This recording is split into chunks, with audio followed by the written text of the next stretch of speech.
Bien, entonces ya terminando esta parte teórica, vamos a ver cómo se resuelven estos ejercicios. Si lo que más podríamos tener en cuenta antes de adelantarnos es que para ambas ecuaciones se van a requerir, bueno, para ambos casos se van a requerir, se va a requerir de una ecuación, la cual se deriva de la ecuación de Bernoulli. Nosotros, para ambos casos, vamos a poner esto así y esto así. Para ambos casos se deriva lo siguiente. Sabemos que por Bernoulli la presión más un medio del ρ con la velocidad al cuadrado más ρgh va a ser igual, esto es una constante, ¿no? Esto es una constante. Eso ya lo habíamos hablado en la parte teórica. No estoy haciendo igualaciones de energía, simplemente estoy eh, sumando todas las energías que pueden existir en un fluido y multiplicándolas por el peso específico. Recuerda que yo normalmente en las ayudantías esto lo escribo así, ¿no? Velocidad al cuadrado sobre 2g. Pero si en este caso yo multiplico para todo por ρg, pues va a ser así. Esto acuérdense que es ρg, entonces esto quedaría así. Y en fin, entonces eso es lo que tenemos por ahora, ¿no? Si lo escribimos así, lo que deberíamos de revisar es que básicamente en estos ejercicios no hay cambios de altura, es decir, las cotas se mantienen. No hay cambios, así que los podríamos despreciar simplemente y pues no le prestamos atención. Ahora, otra cosa importante que podríamos revisar es, mm, es lo siguiente. A partir de la ecuación ya de la igualación de velocidades de Bernoulli, ¿qué es lo que podríamos obtener? Vamos a revisar que para una presión inicial más un medio de la velocidad inicial al cuadrado, esto entonces va a ser igual a qué cosa? A la presión más un medio de la velocidad final al cuadrado. Llamémosle final. Bien. Ahora, si despejamos estas ecuaciones, van a quedar que la presión inicial menos la presión final va a ser igual a un medio. ¿De qué cosa? De estas diferencias, ¿no? Pero vamos a decir que al inicio esa velocidad es igual a cero. Dándonos lo siguiente. Quedaría básicamente así. Entonces, notamos la siguiente ecuación. De este lado tenemos presiones y de este lado también tenemos presiones. Recordemos que ambas o todas estas de aquí son medidas de presiones. Entonces, básicamente, podríamos revisarlo como que si esto fuera también una presión. A pesar de que aquí falta el ρ para que sea metros columnas de aire, del fluido, ¿no? Entonces, vamos a multiplicar a estas presiones por un área para que finalmente pues queden en funciones de una fuerza. Estas diferencias de presiones las multiplicamos por un área. Bueno, toda la ecuación la multiplicamos por un área. ¿Y qué vamos a obtener? Esta parte de la ecuación termina siendo una fuerza. Y esto va a ser la fuerza mm, de sustentación, por ejemplo, em, igualado a un medio del ρ por la velocidad al cuadrado por el área. Y bueno, seguramente usted se esté preguntando, bueno, pero aquí falta el coeficiente. Aquí falta el coeficiente. Falta este coeficiente de aquí. Este coeficiente es un coeficiente experimental. Que esto de aquí no los dan de tablas. ¿Y por qué? Porque son coeficientes que se sacan experimentalmente. Por lo tanto, se sacan de tablas. ¿Ok? Alguien ya hizo la prueba de qué pasa si es que me estoy viendo la sustentación en un rectángulo. ¿Qué pasa si lo estoy haciendo en un cilindro? ¿Qué pasa si lo hago en una esfera? Entonces, alguien ya se encargó. ¿Qué pasa si lo hago en una barra inclinada? Alguien ya se encargó de revisar cuál es el coeficiente eh, de esa ahí. Este coeficiente lo que puede hacer es o aumenta, este coeficiente o nos aumenta o nos disminuye el, la sustentación. Pueden pasar esas dos cosas. Puede aumentarnos o disminuirnos porque el coeficiente puede ser tranquilamente mayor que uno. Lo cual sería un poco extraño. Sin embargo, pues significaría que está habiendo demasiada fuerza de arrastre o sustentación en ese caso. Entonces, básicamente eso es lo que tenemos que tener en cuenta de esto último de aquí. ¿Ok? Vamos a dejarla por ahí.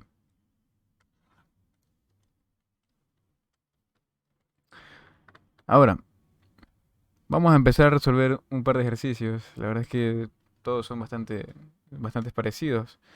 Todos necesitan prácticamente la misma metodología de análisis. Dice, determina el diámetro máximo que puede tener una señal de tránsito circular que se conecta a un poste de 1.9 metros de alto. Considere que la velocidad máxima de viento que puede soportar la señal es de 10 metros sobre segundos. La densidad del aire es de 1.2 kilogramos sobre metro cúbico. El poste es cuadrado con una arista de 5 centímetros. En la base, el esfuerzo máximo debido a la flexión no puede superar los 2 megapascales. Entonces utilice un coeficiente de arrastre de tal. En este caso, en la mayoría de ejercicios nos van a dar el coeficiente de arrastre o el de sustentación, pues porque son datos que deberíamos de saberlos experimentalmente, como les dije hace rato, y bueno, normalmente es proporcionado por el enunciado. Bueno, entonces nos decían esto, ¿no? Teníamos una señal de tránsito circular en la que va a estar interactuando un fluido. ¿Qué fluido se imaginan que es este? Obviamente va a ser el aire. Entonces, vamos a agrandar esto un poquito. Y ahí está. ¿Qué datos tenemos de importante? Tenemos la velocidad del aire. Vamos a ponerla por aquí. Esto sería la velocidad, va a ser igual a 10 metros sobre segundo. Eso va a ser la velocidad del aire. Vamos a tener la densidad también, que ya me la dicen que es de 1.2. Es bastante chiquita, por eso a veces hasta incluso se la desprecia. Em, ¿Qué más? Bueno, que el esfuerzo máximo que puede soportar de flexión va a ser igual de 2 megapascales. El coeficiente de arrastre, o el drag coefficient, va a ser de 1.7.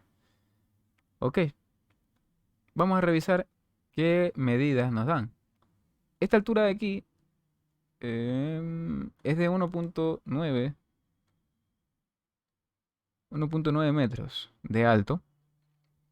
Me piden encontrar el diámetro máximo que puede tener este cartelito. Entonces, vamos a revisar la parte de los momentos. Me dicen que aquí en la base, el momento, vamos a verle en el punto A, no debe de superar, bueno, el momento como tal simplemente va a ser, ¿qué cosa?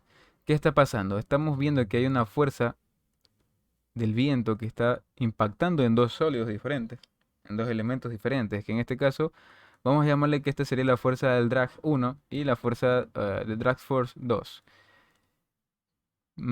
Ambos estarían pegando si lo tomamos directamente así, desde el centro, ¿no? En el centroide de esas figuras, y quedaría de la siguiente manera.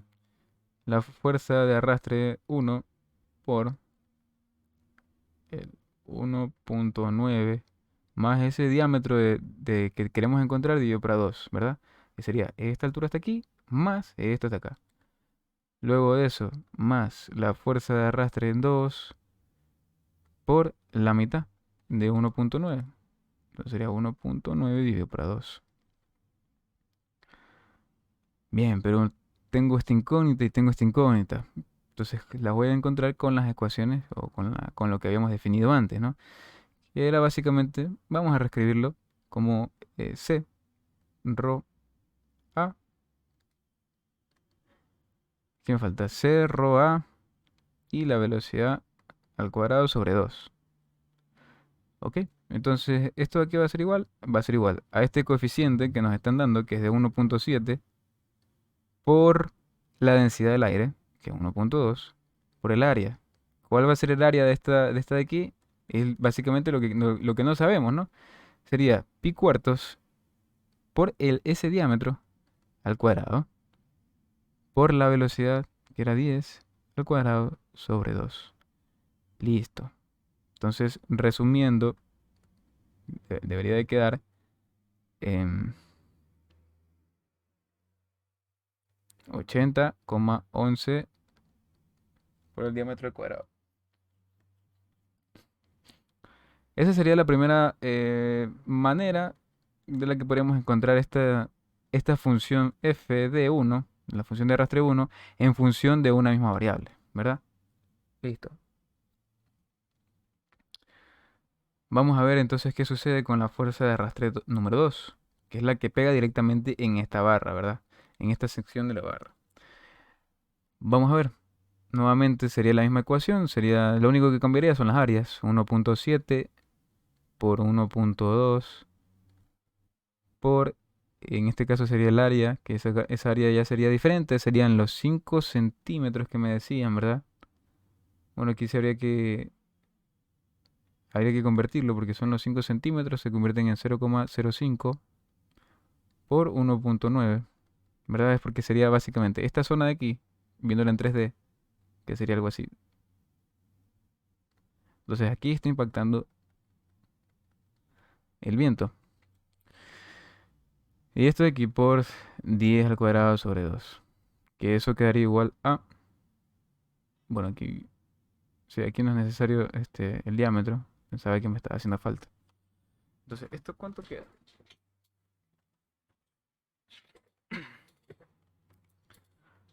1.2 por 0.05 por 1.9 por 10 al cuadrado sobre 2.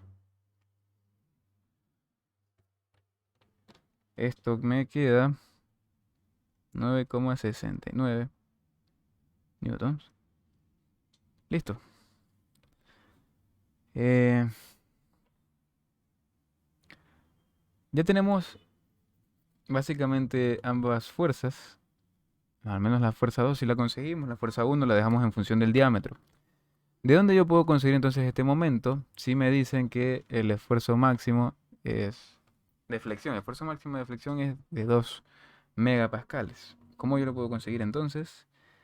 Podríamos conseguirlos a partir de, sabemos la ecuación de momento de flexión, a ver, esfuerzo de flexión, que es mc sobre i, ¿sí o no?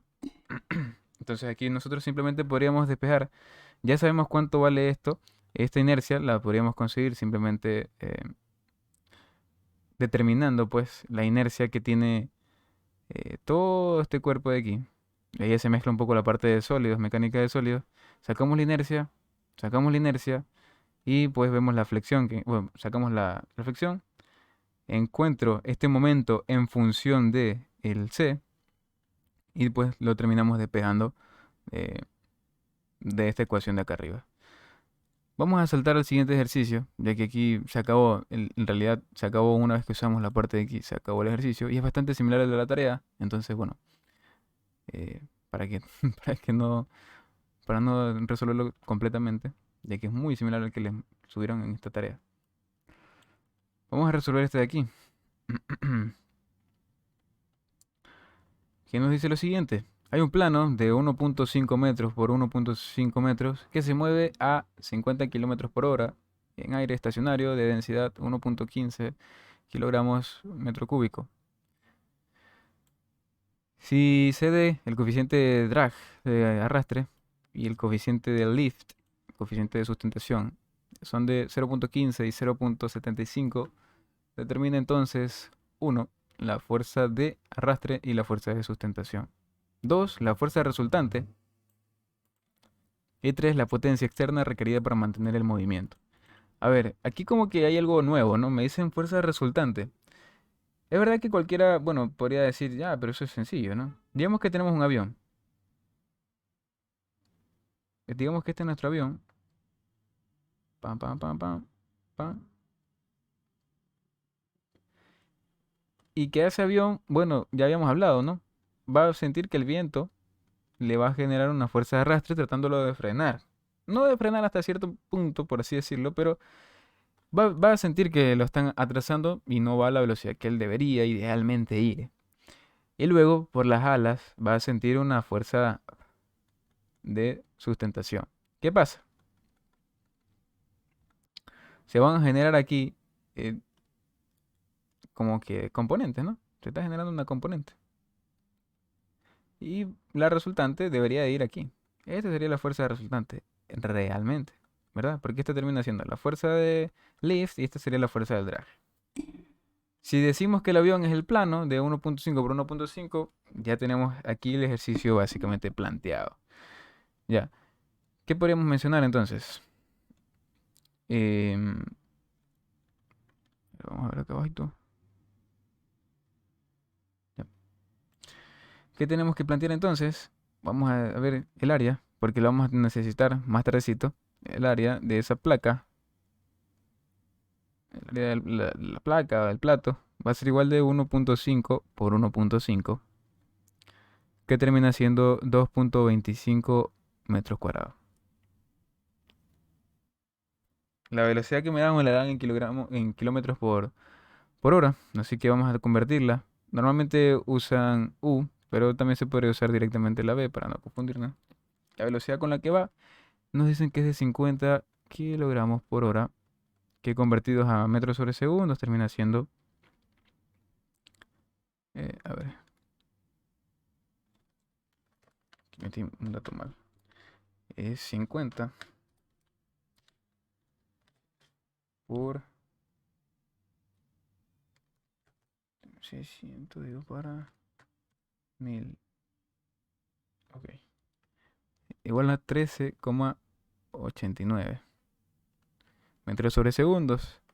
Y la densidad en este caso, en este ejercicio, me dicen que la tome como 1.15 metro cúbico. Kilogramos sobre metro cúbico. Y bueno, la fuerza de arrastre 0.15 y la fuerza de sustentación de 0,75. Estos serían mis antecedentes, mis premisas con las que vamos a partir para revisar cómo podemos resolver. En las fuerzas de arrastre simplemente sería el coeficiente de arrastre por el área, por el ρ, un medio y la velocidad al cuadrado.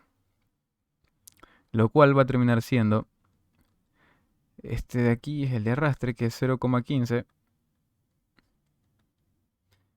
por el área, que ya la sacamos, que es de 2.25, por, bueno, un medio, y la velocidad, que es esta que ya habíamos sacado, 13,89 al cuadrado, que eso queda 2.25 por un por 13.89 al cuadrado, queda 37,45 newtons. Esto es lo que debería de quedar. Entonces ya tenemos la primera componente de esa fuerza resultante, ¿verdad? Ahora vamos a encontrar la fuerza del lift. Esa fuerza del lift es igual a el CL por el área, ρ, un medio y la velocidad al cuadrado. Lo cual va a ser 0,75. El resto es igualito, ¿no? O debería de serlo, 2.25, 1.15 por un medio.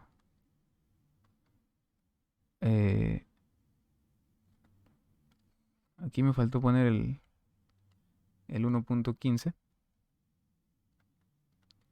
Con razón no me quedó la primera. 1.15 y ahora sí.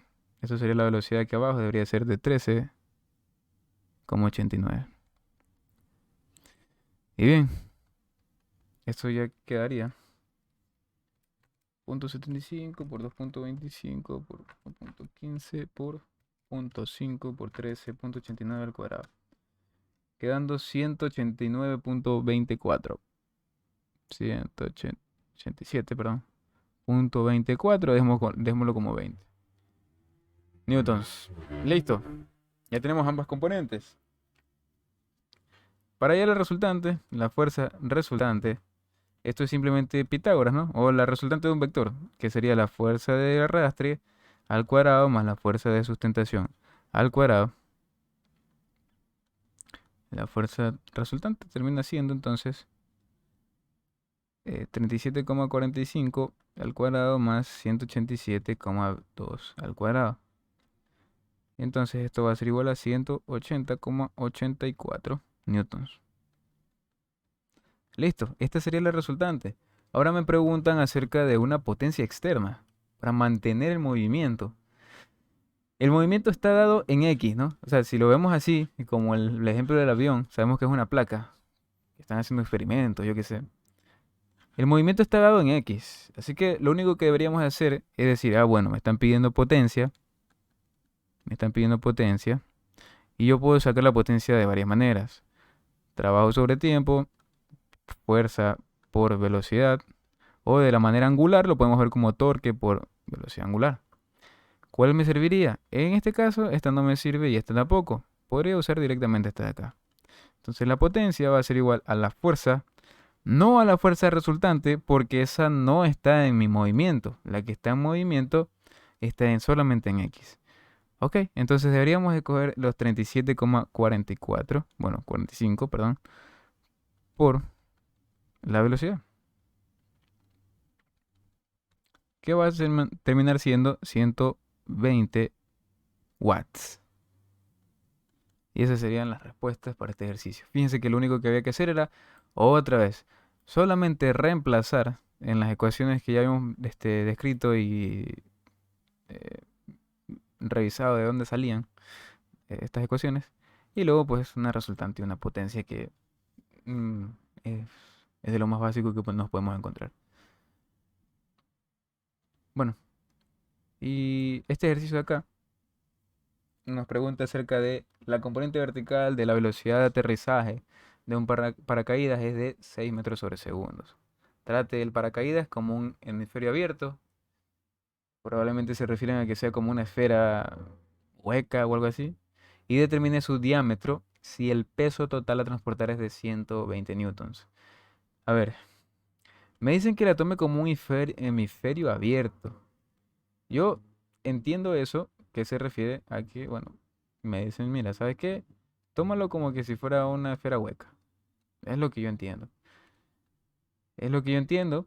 Voy a decir que este es el paracaídas, pues entonces. Y que este paracaídas tiene un diámetro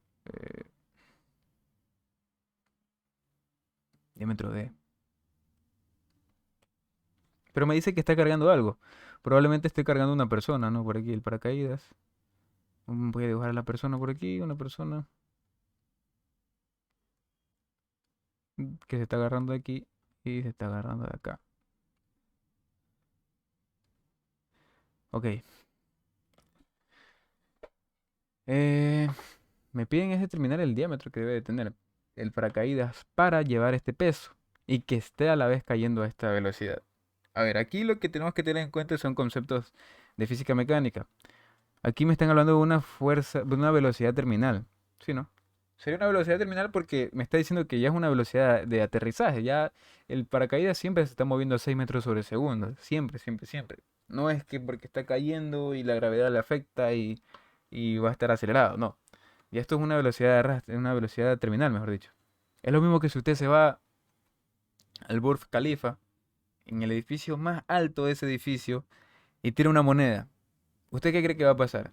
Esa moneda en algún momento va a llegar a la velocidad con, perdón, va a llegar al piso con una velocidad súper alta, va a llegar súper rápido, con velocidades que incluso pueden hasta superar la velocidad del sonido, la velocidad de la luz, porque ese edificio es súper alto.